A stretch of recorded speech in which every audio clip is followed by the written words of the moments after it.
Program pembinaan anak terindikasi bermasalah yang digagas Gubernur Jawa Barat, Deddy Mulyadi, sudah mulai dilaksanakan bekerja sama dengan pihak TNI Angkatan Darat.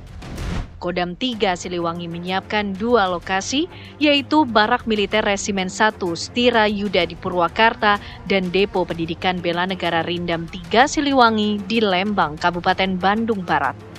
Tercatat, 272 anak yang berasal dari berbagai sekolah menjalani program pembinaan secara militer selama 6 bulan ke depan.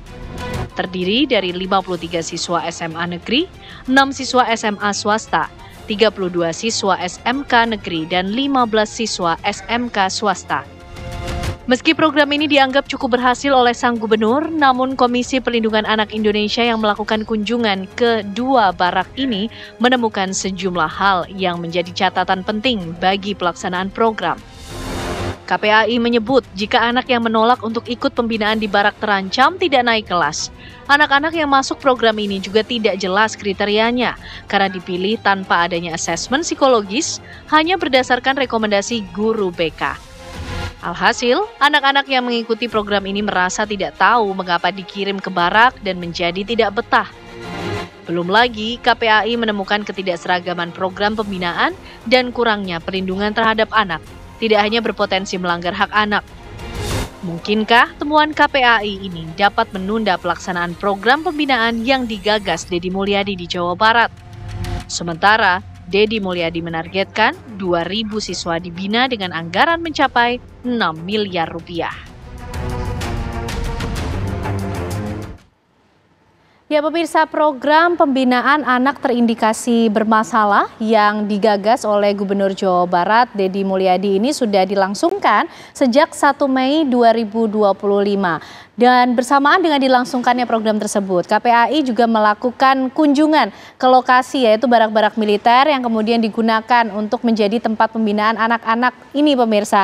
Dan ada sejumlah temuan ataupun catatan yang kemudian dimiliki oleh KPAI untuk bisa dijadikan bahan evaluasi tentunya bagaimana pelaksanaan program pembinaan anak terindikasi bermasalah ini. Bagaimana catatan dari KPAI tersebut kami akan membahasnya malam hari ini bersama dengan sejumlah narasumber yang sudah hadir di Apa Kabar Indonesia Malam. Ada Pak Aris Adileksono, Komisioner KPAI. Selamat malam Pak Aris. Selamat sehat malam. Ya Pak? Alhamdulillah Terima kasih sudah hadir di Apa Kabar Indonesia Malam. Dan bergabung bersama kita juga anggota Komisi 1 DPRD Jawa Barat, Bang Rafael Situmorang. Bang Rafael, apa kabar? Sehat Bang? Sehat. Terima kasih sudah hadir di Apa Kabar Indonesia Malam. Dan juga bergabung pemirsa bersama kita malam hari ini ada Pak Jejen Musfah, Pengamat Pendidikan UIN Syarif Hidayatullah. Pak Jejen, apa kabar? Sehat Pak? Sehat Mbak Ken. Sehat ya Pak ya, terima kasih sudah hadir juga. Pak Aris, kemarin bagaimana kemudian hasil kunjungannya KPAI ke 2 lokasi ya Pak ya, yang kemudian dijadikan tempat pembinaan anak-anak ini? Ya, jadi yang pertama yang ingin kami sampaikan kepada publik bahwa KPAI itu bekerja berdasarkan mandat Undang-Undang Perlindungan Anak, bekerja berdasarkan mandat Perpres 61 tahun 2016.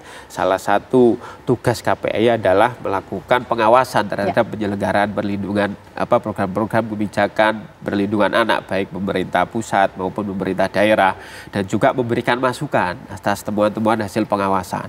Ini perlu kami tegaskan di forum ini biar tidak tumpang tindih mana yang punya tugas layanan teknis ya, yaitu pemerintah daerah, mana yang punya tugas pengawasan, sehingga betul-betul program yang untuk anak ini bisa kemudian berjalan secara optimal sesuai dengan prinsip-prinsip perlindungan anak.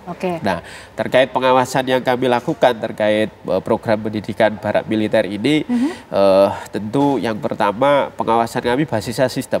Tidak sekedar pelaksanaan aja, tapi juga pra pelaksanaan hingga nanti anak ini harus menjalankan tahap reintegrasi sosial.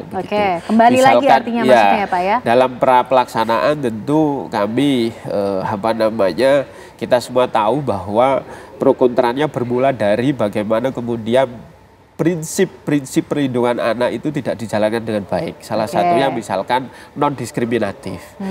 Bagaimana kemudian menjalankan non-diskriminatif ini dalam program ini, ya kita tahu anak yang kemudian masuk ke pendidikan barak ini menjadi korban stigma. Anak yang dalam tanda kutip anak nakal, anak bermasalah dan seterusnya.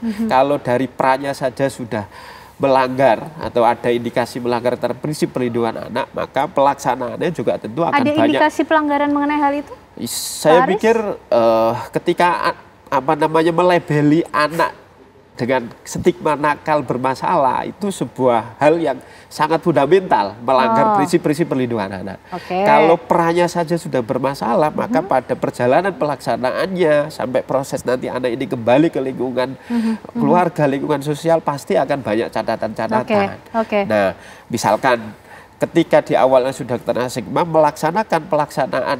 pelaksanaan program ini ada yang kami temukan anak yang kemudian seharusnya pembinaannya hanya cukup oleh keluarga, seharusnya pembinaannya hanya cukup oleh sekolah ya dengan komitmen pengawasan pembinaan yang intensif, tetapi justru anak ini masuk ke barak gitu. Baik Pak Haris, ditahan dulu sampai di situ karena sepertinya masih banyak poin temuan dari KPAI Pak Jejen, tapi paling tidak dari awal temuan yang dilakukan oleh KPAI di sana berbicara mengenai kriteria anak-anak itu tadi pra kemudian anak-anak masuk ke barak militer itu. Pak Jejen melihatnya seperti apa? Ini memang kriterianya sudah jelas dari awal begitu? Kan sempat disampaikan oleh Kang Deddy yang orang tuanya sudah tidak sanggup lagi melakukan pembinaan. Ya, kriteria anak nakal itu berulang kali disebutkan secara eksplisit, tawuran, minum-minuman ya, narkoba, bolos sekolah, tidak mau bersekolah lagi, tidak patuh kepada orang tua, artinya orang tua kata-katanya tidak didengar lagi. Cuma temuan KPAI menunjukkan ternyata tidak mudah dalam prakteknya menemukan anak-anak yang 100% sesuai kriterianya mungkin. Sehingga yang dijadikan data kemudian adalah data guru BK. Guru bimbingan konseling. Saya kira memang yang paling tahu kondisi siswa-siswi kita adalah guru bimbingan konseling. Hanya saja mungkin ukuran anak nakal versi guru BK itu dalam kacamata KPAI mungkin kadarnya belum masuk kategori pendidikan di barak, tetapi masih bisa ditangani oleh sekolah. Saya ingin mengomentari tentang nomenklatur penggunaan definisi anak nakal. Andai pun kita ganti dengan anak spesial, itu tidak akan mengubah kondisi atau fakta bahwa mereka tawuran, bahwa mereka minum-minuman, bahwa mereka tidak mau bersekolah, bahwa orang tuanya sudah tidak tahu lagi harus dengan cara apa, sehingga berkenan menulis surat diserahkan ke pendidikan barak. Jadi itu kalau kita bicara mengenai kriterianya ya. Jadi menurut Pak Jejen kalau dari guru BK laporannya mengenai anak-anak ini itu sudah betul begitu, sudah berdasar begitu kan? Bang Rafael mengenai pelaksanaan mulai dari pelaksanaan ya masih berlangsung karena kita masih tunggu bagaimana kemudian nanti pasca pelaksanaannya ini. DPRD juga memonitor terus? Ya. Memang jujur saja DPRD tidak banyak dilibatkan lah dan tidak diajak bicara program pendidikan anak nakal ke barak militer. Jadi itu pertama. Yang kedua memang menurut kami program ini ujug-ujug muncul gitu loh.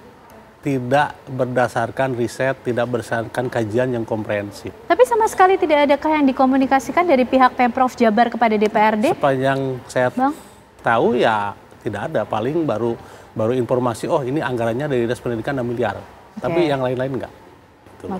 Ya, jadi harusnya menurut hemat kami memang ada kajian, ada riset yang cukup komprehensif apakah ini program ini tepat apa enggak untuk anak.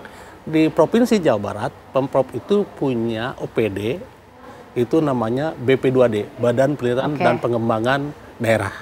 Saya tanya ke BP2D, ada nggak riset khusus urusan ini? Ternyata nggak ada. Gitu loh.